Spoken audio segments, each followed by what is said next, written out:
വചനങ്ങൾ കൊണ്ട് ലോകത്തെയും അതിലുള്ള സകലത്തെയും സൃഷ്ടിച്ച് തൻ്റെ ജ്ഞാനത്താൽ ക്രമപ്പെടുത്തിയ ജ്ഞാനമുള്ള സൃഷ്ടാവായ നിനക്ക് സ്തുതി, നിനക്ക് കീർത്തനം.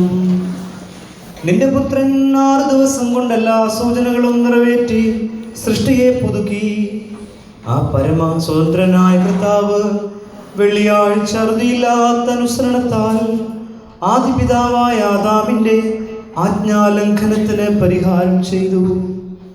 പുത്രൻ തമ്പുരാൻ വെള്ളിയാഴ്ച കുരിശിന്മേൽ തൃക്കൈകൾ നീട്ടി ആദം കൊതിയോടെ കനിയിലേക്ക് നീട്ടിയ കൈ സ്വസ്ഥമാക്കി. രക്തത്തിനും കൊലയ്ക്കും ദാഹിച്ച കൊലയാളികളിൽ നിന്നും കഷ്ടതയും കുരിശുമരണവും ആദാംവർഗക്കാർക്ക് വേണ്ടി നീ സ്വീകരിച്ചു. ആ കൊലയാളികളുടെ ഹൃദയങ്ങൾ കരിങ്കല്ലിനേക്കാൾ കഠിനമായിരുന്നതിനാൽ അവർ ചെയ്ത ക്രൂരകൃത്യങ്ങളെക്കുറിച്ച് ബോധ്യം വന്നുമില്ല, അവർ ചാഞ്ചല്യം കാണിച്ചതുമില്ല. നീ ദൈവപുത്രനാണെന്നറിഞ്ഞിട്ടും നിനക്കെതിരായി പ്രവർത്തിക്കാൻ അവർ മടിച്ചില്ല. അവർക്ക് കഷ്ടം. അവരുടെ ആത്മാക്കളിൽ സ്വാതന്ത്ര്യം തേടാതെ, ക്രൂരകൃത്യങ്ങൾ പ്രവർത്തിച്ച കൈകൾ കഴുകാതെ, ഹൃദയ കാഠിന്യത്തിൽ ഉറച്ചു നിന്ന് കൊല ചെയ്യാൻ ഒരുക്കം ചെയ്തു. കുറ്റമില്ലാത്ത രക്തം ചിന്താനും രക്ഷിതാവിൻ്റെ മേൽ കൈകൾ വെച്ച് കുറ്റം ചുമത്താനും അവർ സന്നദ്ധരായി. ശുഷ്കാന്തിയോട് നിന്നെ പിടികൂടി ന്യായവിധിക്കായി കൊണ്ടുചെന്ന് ന്യായാധിപനെ ഏൽപ്പിച്ചു. അവർ നിന്നെ കുരിശ് ചുമപ്പിച്ച് ഗോകുൽത്തായിലേക്ക് കൊണ്ടുപോയി ഭൂമിയുടെ മധ്യത്തിൽ നാട്ടിയിരുന്ന കുരിശിന്മേൽ കരയേറ്റി. മഹത്വമുള്ള ശിരസിൽ മുൾക്കിരീടം വെച്ചു തിരുമുഖത്ത് തുപ്പുകയും പരിഹസിക്കുകയും ചെയ്തു. നിന്നെ ചുമപ്പ് കുപ്പായം ധരിപ്പിച്ചു. അവർ നിന്നെ കാടിയും കയ്പും കുടിപ്പിച്ചു. തൃക്കൈകളിലും കാലുകളിലും അവർ കാണി അടിച്ചു തറച്ചു. നിന്റെ വിലാപ്പുറത്ത് കുത്തിയപ്പോൾ ജീവനും മരണവും സൂചിപ്പിക്കുന്ന രക്തവും വെള്ളവും ഒഴുകി. എൻ്റെ ദൈവമേ, എൻ്റെ ദൈവമേ, എന്നെ ഉപേക്ഷിച്ചതെന്തുകൊണ്ട് എന്നിങ്ങനെ നീ ഉയർന്ന ശബ്ദത്തിൽ അട്ടഹസിച്ചു പറഞ്ഞു.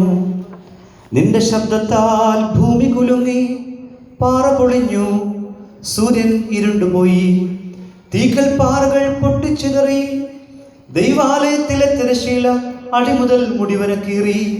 അഗ്നിമയന്മാർ അന്ധാളിച്ചു, ആത്മമയന്മാർ വിറച്ചു, സഹചാരികൾ പരിഭ്രമിച്ചു, ദൂതന്മാർ വിസ്മയിച്ചു, ക്രൂബേന്മാർ വിറച്ചു. കർത്താവ് മരത്തിന്മേൽ തൂങ്ങിക്കിടക്കുന്നത് കണ്ട് ശ്രോപ്പേന്മാർ ചൂളിപ്പോയി. സൃഷ്ടാവിന്റെ നഗ്നത കാണാതിരിക്കാൻ സൂര്യൻ രശ്മികൾ മറച്ചു കളഞ്ഞു. നിത്യപ്രകാശമായവൻ മരത്തിന്മേൽ തൂക്കപ്പെട്ടത് കാണുകയാൽ അന്ധകാരമുണ്ടായി. ശിഷ്യന്മാർ ഓടിയൊളിക്കുന്നു, സ്നേഹിതന്മാർ ചിന്തിച്ചിതറുന്നു. ബ്രക്കിയായുടെ പുത്ര, ഉണർന്നെഴുന്നേൽക്കുക, ഇടയൻ അടിയേറ്റു, അവന്റെ ആടുകൾ ചിതറിപ്പോയി എന്ന ദീർഘദർശനം ഇതാ നിറവേറിയിരിക്കുന്നു. അഗ്നിമയന്മാരെവിടെ? അഗ്നിജ്വാല ധരിച്ചവർ എവിടെ? മീഖായേലേ, നിന്റെ വൈരാഗ്യം എവിടെ? അസൂറിയാക്കാരുടെ ആയിരങ്ങളെ കൊല ചെയ്ത നിന്റെ വാൾ എവിടെ?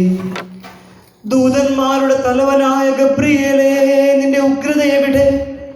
ശിഷ്യന്മാരെ, നിങ്ങൾ ഭയപ്പെടേണ്ട, ശക്തി പൂണ്ട് ധൈര്യത്തോടെ ഒന്നിച്ചു കൂടുവിൻ.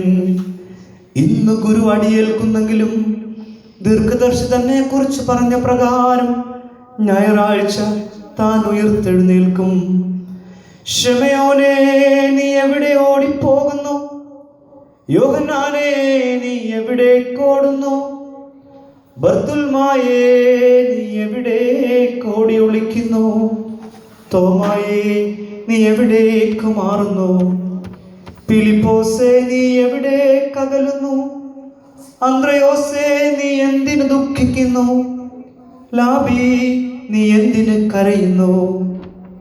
ശിഷ്യന്മാരെ, ചിതറിപ്പോകാനായിട്ട് വെമ്പരുതേ.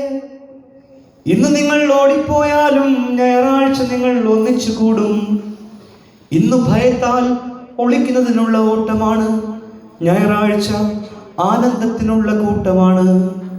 ഇന്ന് ഭയവും വിറയലും അത്രേ, ഞായറാഴ്ച സന്തോഷവും ആനന്ദവും. നിങ്ങളുടെ ഗുരു ശവക്കല്ലറയിൽ നിന്ന് ജീവിച്ചെഴുന്നേറ്റു എന്ന് കേൾക്കുമ്പോൾ യൂതന്മാർ ദുഃഖിച്ചു വിലപിക്കും. ഇതു നിമിത്തം ഞങ്ങളുടെ മിശിഹാ തമ്പുരാനെ ഞങ്ങൾ നിന്നോട് അപേക്ഷിക്കുന്നു, നിന്റെ രക്ഷാകരമായ പീഡാനുഭവ നാളിൽ ഞങ്ങളെ കഷ്ടതയില്ലാത്തവരും ഉപദ്രവം അനുഭവിക്കാത്തവരുമാക്കി തീർക്കണമേ.